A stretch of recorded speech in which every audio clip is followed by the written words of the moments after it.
Hello students, नमस्कार। आज हम शुरू करने जा रहे हैं हमारा ईवीएस का third chapter. We are special. हम विशेष हैं। If your eyes are blindfolded and you are asked to read, then will you be able to read? कि अगर आपकी आंखों को ऊपर ब्लाइंड फोल्ड कर दिया जाए, पट्टी बांध दी जाए, तो क्या आपको पढ़ने के लिए कहा जाए और क्या आप पढ़ पाओगे? Your answer will be no. आपका आंसर क्या होना चाहिए? नहीं होना चाहिए। But there are many people in the world who can not see but they can read. यहाँ पूरे वर्ल्ड में बहुत सारे लोग हैं जो देख नहीं सकते लेकिन वो रीड कर सकते हैं। Helen Keller was among the one who could not see but she is known as a writer. Helen Keller एक वो लड़की थी जो देख नहीं सकती थी लेकिन वो एक राइटर के रूप में मशहूर हुई या वो राइटर बनी। तो how do people do who are unable to see read books? कैसे वो पढ़ते हैं जो देख नहीं सकते? तो उनके लिए एक स्पेशल टाइप की लैंग्वेज होती है जिसे ब्रेली स्क्रिप्ट कहा जाता है। उसके बारे में हम इस लेसन में रीड करेंगे। Things to do: take a big of thick cloth and in that put some items that are similar like pen, pencil, sketches, pen, etc. Now make your friend blindfolded and ask him to put his hand inside the bag and try to identify any one of the items. In the same way, ask all your friends to identify each them in turn. कि अब एक थैले में क्या करो, काफी सारी pencils, pens या फिर स्केचेस डाल के रखिए और उसके बाद में अपने दोस्त को कहिए, जिसको सिर के आंखों के ऊपर एक पट्टी बांधकर पहचानने की कोशिश करिए सभी फ्रेंड्स को बारी बारी से। How did you identify those things? आप उन चीजों को कैसे आइडेंटिफाई करोगे? तो हम टच करके, फील करके उन चीजों को पता कर सकते हैं कि वो क्या चीजें हैं। You must have identify things by touching them. आपको कैसे पता चलेगा? टच करने के बाद, टचिंग करके ही आपको उन चीजों के बारे में पता चलेगा। Similarly, our friends who cannot see recognize the latter by touching them with the help of a special script known as the Braille script.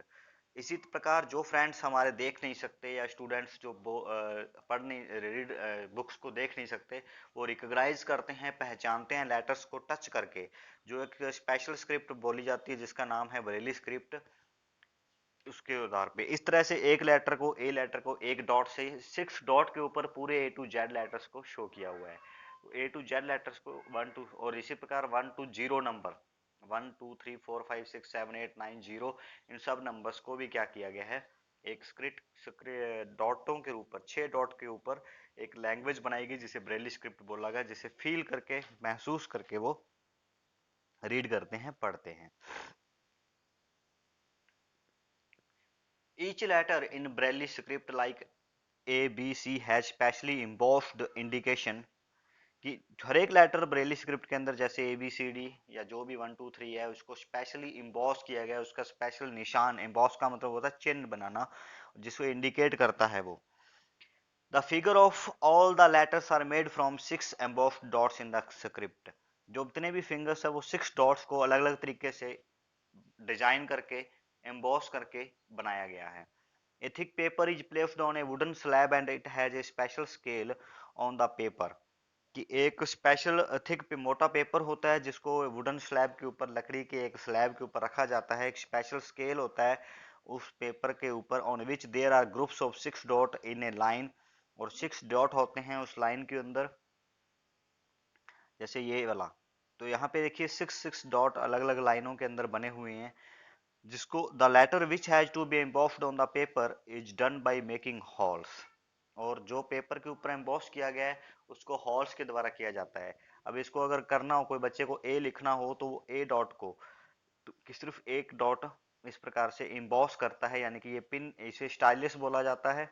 इस पेन से वो पेपर के ऊपर छेद बना देता है, एक हॉल सा बना देता है। तो एक हॉल का मतलब होता है बच्चे ने क्या राइट किया है, ए राइट किया है। इसी प्रकार से आगे B C D, तो वो डॉट सारे उसको याद करने पड़ते हैं, पैटर्न उसको याद करना पड़ता है। जैसे हम डायरेक्ट ABC लिखना सीखते हैं, वो डॉट सीखते हैं कि कितने डॉट से कौन सा लेटर बना हुआ है और वो कौन सा डॉट किस पैटर्न में बना हुआ है। The letter which has to be embossed on the paper is done by making holes with the pointed pen. और ये जो हॉल है इनके अंदर से उसको बनाया जाता है। इसके अंदर एक पेन जिसका यूज किया जाता है उसे बोला जाता है, this pointed pen is known as stylus. For example, if you want to write letter A, then a hole is made on the first dot with the pointed pen. तो पहले डॉट के साथ एक डॉट बना दिया जाएगा, hall बना दिया जाएगा पेज के ऊपर। अब things to do: Below the word India is written in Braille script with the help of Braille script chart. Try the write your our name in Braille script. यहाँ पे इंडिया लिखा गया है ब्रेली स्क्रिप्ट के अंदर, IND और ये I और ये A। तो आपको अपना नाम लिखना है ब्रेली स्क्रिप्ट के लिए। अब है इन्वेंशन ऑफ ब्रेली स्क्रिप्ट, कि कैसे खोज हुई, इन्वेंशन कैसे हुई ब्रेली स्क्रिप्ट की। Louis Braille lived in France, जो फ्रांस में रहते थे Louis Braille. While playing the boy Louis Braille injured his own eye in his father's workshop. जब वो खेल रहा था लुइस ब्रेली, इंजर्ड हो गई उसकी अपनी आंखें अपने ही पापा की, फादर की वर्कशॉप के ऊपर। ही बिकम ब्लाइंड, और वो क्या हो गया, अंधा हो गया। He was a brilliant student, लेकिन वो बहुत ही होशियार बच्चा था। He was being taught in a special way, उसको एक स्पेशल तरीके से पढ़ाया गया। Reading from the books was a difficult task, क्योंकि बुक्स से पढ़ाना एक डिफिकल्ट टास्क था। Because he took more time to read, इसलिए उसको ज़्यादा टाइम लगता था रीड करने के लिए। One day an army captain visited his school and he showed his 12 dots based script to the students and teachers. एक दिन क्या हुआ, कोई आर्मी का कैप्टन था जो उसके स्कूल में गया, उसने 12 डॉट्स की बेस के ऊपर स्क्रिप्ट बनाई हुई थी, तो उसने स्टूडेंट्स और टीचर्स को दिखाई। Louis Braille was very impressed by that script, and with his effort he changed the method of writing with 12 dots into 6 dot method। और उसने उस लुइस ब्रेली बड़ा इम्प्रेस हुआ इस चीज से देख के कि कैसे एक अंधा व्यक्ति इस 12 डॉट से पढ़ रहा है, तो उसने उस मेथड को चेंज करके 6 डॉट पे बनाया। Therefore the script developed by him was named Braille script, क्योंकि ये ब्रेल स्क्रिप्ट उसके द्वारा बनाई गई, डेवलप की गई, इसीलिए उसी के नाम से उसको, उस स्क्रिप्ट को नाम दे दिया गया Braille script. By now you got to know that by what method those people read and write who are unable to see. अब आप जान चुके हो कि कैसे वो, किस मेथड से वो रीड करते हैं, राइट करते हैं, जो लोग देख नहीं सकते। But you must have seen some people who are deaf and dumb, लेकिन आपने वो भी लोग भी देखे होंगे जो डम्ब हुए होते हैं, मीन्स गूंगे और बहरे भी होते हैं। These people use the sign language of hands to express their views. वो साइन लैंग्वेज का यूज करते हैं पढ़ने के लिए, अपने व्यूज शो करने के लिए। Let's see how gesture make things understandable. अब कैसे वो निशान, गैस्चर का मीन्स वो चिन्ह हमें कैसे बताते हैं कि उसका मतलब क्या होता है। Divide the class into two groups, one member of any group will instruct without speaking only with the gesture of the hand like stand up, come here, open the book extra. The other group will perform the activity by understanding. ये एक बच्चों के लिए है कि अगर आप खुद खुद देखिए आपको कैसे समझ आता है कि कौन क्या कह रहा है। The way you understand the instruction through gesture, in the same way people who are deaf and dumb, a special symbolic language is used for them। जिस प्रकार आपने समझा, open the book, stand up, come here, इशारे से हम करते हैं stand up के लिए ऊपर नीचे, ओपन द बुक, तो इस प्रकार से हम समझ रहे हैं। तो इसी प्रकार जो डीफ और डम पीपल होते हैं उनके लिए स्पेशल सिंबॉलिक लैंग्वेज बनाई गई, जिसके अकॉर्डिंग वो अपने एक्सप्रेशन या अपने व्यूज शो करते हैं। The picture of symbolic language are given here, look at it and try to explain to your classmates the word boy without speaking. अब बॉय बनाना है तो O और Y, इस प्रकार से आप बना सकते हो। B के लिए ये सिंबल दिखाया गया उसने इस तरह से, ठीक है। O के लिए उसने इस सिंबल को दिखाया है, और Y के लिए उसने इस सिंबल को दिखाया है। तो अब B और Y इस प्रकार से, तो उनको इस विदाउट स्पीकिंग आप वो बच्चे पढ़ते हैं। अब ये आपका लेसन है, ये आपका कंप्लीट हो चुका है लगभग। यहाँ पे कुछ थिंक एंड आंसर क्वेश्चंस दिए हुए हैं, आपको हेल्प करनी चाहिए ऐसे लोगों की। आप क्या कर सकते हो कि think and answer the following. If there are many any student in your class who are unable to see, speak or walk, in what ways will you help them? आपको क्या करना चाहिए? If there are any children with special needs in your surrounding and they do not go to study, encourage them and try to bring them to school along with you। अगर आपके आसपास ऐसा कोई भी बच्चा रहता हो जो डीफ हो, डम्ब हो, जो बोल नहीं सकता, देख नहीं सकता, तो आपको एनकरेज करना चाहिए, उसको उत्साह बढ़ाना चाहिए कि भैया आपको भी स्कूल जाना चाहिए, आप स्पेशल हो, आपकी स्पेशल केयरिंग होनी चाहिए। हम उल्टा लोगों का मजाक उड़ाते हैं, कोई अंधा है, बहरा है, गूंगा है, लेकिन ऐसा नहीं करना चाहिए। Stick a thick thread on the boundaries of any four states on the map of India, then close your eyes and try to recognize different states by moving your own finger।